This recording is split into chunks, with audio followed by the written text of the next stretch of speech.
Ya, kembali lagi di konten bereaksi. Kali ini kita akan mereview film yang tayang hari ini juga. Jadi film romance sekarang. Ya. Romance. Apa tuh? Drama romance ya. Jadi tuh hari ini kita nonton film yang cukup sedih ya, tentang sepasang kekasih yang lagi mau nikah, tapi ternyata di tengah mereka mempersiapkan pernikahan, si perempuan ini mengidap penyakit kanker darah yang udah sampai stadium 3. Nah, terus dengan adanya penyakit ini mencoba menguji pernikahan mereka. Seberapa kuat dia bisa mempertahankan hubungan dan mempertahankan kehidupannya sendiri, ya kan. Dan film ini berjudul Until Tomorrow yang dibintangi oleh Deva Mahendra sebagai Haka, terus Clara Bernadette sebagai Sarah, terus Ninik sebagai neneknya si Sarah. Iya, terus ada Dimas Anggara juga sebagai Rama, bosnya Haka. Atasannya Haka. Itu ada Brisya Jodi ya sebagai rekan kerja nggak sih? Atasannya si Sarah ya. Ada Indra Jegel juga di sini sebagai temannya rekan kerja Haka. Ada Kathleen Hallerman ini sebagai partner kerja juga si Haka. Nggak lupa ada penampilan dari Asri Welas ya sebagai ibu-ibu yang mesen kue. Iya benar. Jadi ada banyak cast-castnya. Ada Ridwan Remin juga, dari stand up komedian dan lain sebagainya ya. Iya, jadi tadi seperti sinopsis yang sudah tadi aku omongin, Until Tomorrow ini kan tentang drama percintaan romansi ya. Cuman yang menarik karena film ini tuh diangkat dari kisah nyata. Ya, itulah yang jadi nilai tambah film ini. Jadi tuh ini dari kisah nyata. Mungkin nama-nama tokohnya mungkin nggak sama ya, tapi kayaknya garis besar ceritanya tuh sama gitu ya. Jadi film Until Tomorrow ini disutradarai oleh Hadra Daeng Ratu. Dia yang mensutradarai Aku Tahu Kapan Kamu Mati, Jaga Pocong, Makmum juga. Merindu Cahaya di Amsterdam. The Amstel dong. The Amstel. Terus A Perfect Fit di Netflix. Mars and Venus ternyata dia juga yang ini. Mars Met Venus, sorry. Oh iya, Mars Met Venus ya kita nonton.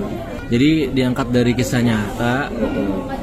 Film ini tuh cukup menggambarkan gimana perasaan si cowok ya, terutama ya ketika punya pasangan yang ternyata punya penyakit kanker. Apalagi taunya tiba-tiba di saat hari-hari mereka untuk menuju jenjang selanjutnya gitu ya, pasti kan itu berat banget gitu ya. Jadi struggle-nya si laki-laki untuk memilih gimana, apalagi kan si laki-lakinya ini, si Hakanya ini kan lagi mewujudkan mimpinya dalam pekerjaannya gitu kan. Terus ternyata harus memilih antara mimpinya dan atau menjaga si calon istrinya, si Sarah gitu. Nah, tapi kan di lain sisi si Sarah pun sebagai pacar nggak mau menjadi beban untuk Haka. Dan dia mencoba kuat dengan keadaannya gitu.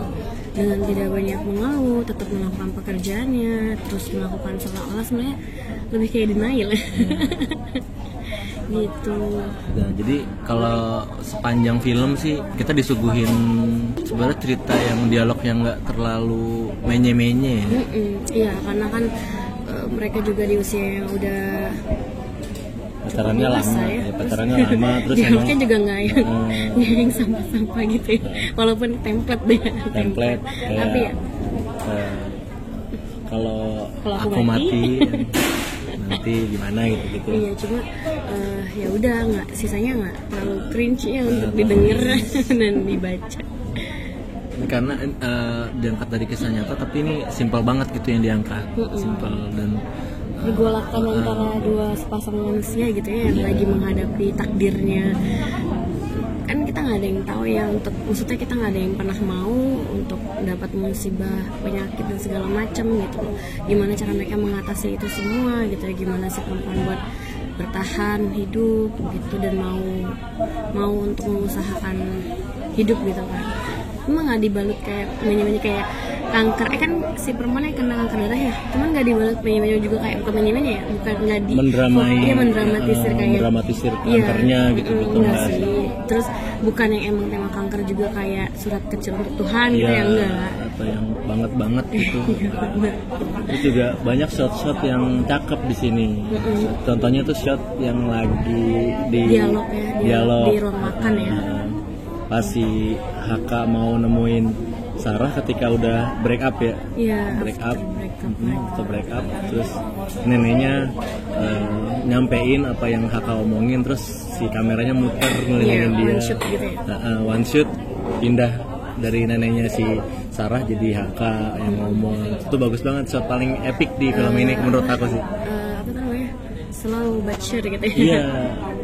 Ini jadi nilai plus sih kalau di film ini. Shotnya tuh bagus, yang bagian itu bagus.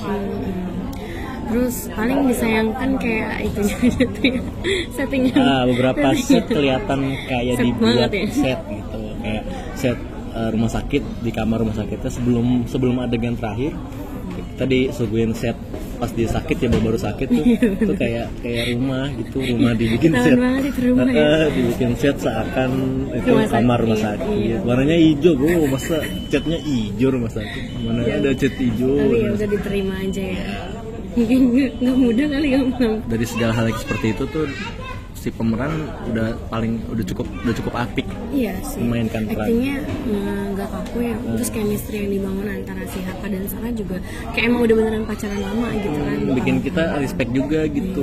Terus juga mungkin karena ini filmnya tuh alurnya slow pace gitu ya, tapi nggak bikin bosan juga sih, cuma kayak pelan. Jadi tuh kita dibikin simpati gitu, gimana dulu perasaannya Sarah gitu ya, gimana perasaannya si Haka gitu, gimana perasaan teman-teman dan enggak sih, kalau menurut aku kayak teman-temannya nggak kurang ya, kecuali si siapa namanya yang Indra Jegel gitu. Itu lebih respect. Ya. Iya. Cuman kalau sisanya kayak misalkan kayak cuman ini dong tambahan aja. Iya gitu.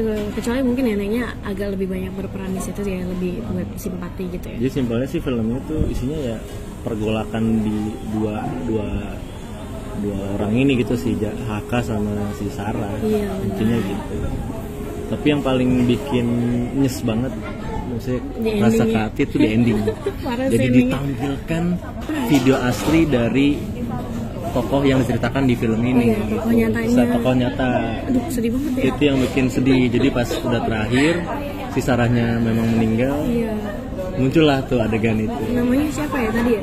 Jadi dia tuh dari kisah nyatanya si Alan Tito sama istrinya Daslina Sombi. Iya, jadi tuh ini tuh kisahnya sebenarnya premisnya tuh sebenarnya mereka nikah, tapi habis menikah itu si perempuannya meninggal gitu. Nah, terus itu di kisah nyatanya juga ya, kisah nyatanya 3 jam setelah menikah kalau di sini Daslinanya meninggal gitu. Sedih banget. Itu adegannya ada di terakhir, jadi bikin kita aduh nyes banget nih. Terus dikasih juga cuplikan-cuplikannya waktu si Deslinanya masih hidup, gimana dia berjuang melawan kankernya gitu. Sedih banget. Sedih banget. Itulah nilai plus di film ini, karena kalau dari keseluruhan film masih ya so-so aja lah ya, so-so masih dinikmati, cuma nggak yang sedih sih, cuma tuh nggak sampai yang kayak pengen langsung terus gitu, cuma pas di ending langsung wah, karena kisah nyatanya itu ya yang beneran nyata, ada buktinya gitu kan. Langsung sedih banget anjir. Kita langsung skor aja kali ya. Skor aja 7/10. 7/10. Tapi boleh lah ditonton karena ini nggak usah pakai mikir ya. Iya. Juga recommended untuk mengisi biar kita mengingat lagi untuk check up kesehatan. Check up kesehatan jangan lupa. Jangan tiba-tiba nanti check up kanker darah. Ampun. Jangan lupa film ini buy one get one di Tix ID. Jadi segeralah ke bioskop. Ya? Nggak tahu. Makanya di Cinepolis juga buy one get one. Jadi nonton segera di bioskop nih karena filmnya sangat worth it banget. Bagus. Sampai ketemu di konten kami selanjutnya. Jika kalian mau request. Jika kalian mau request film-film yang harus kita tonton, bisa komen di bawah kolom komen. Sampai ketemu di konten selanjutnya. Bye bye.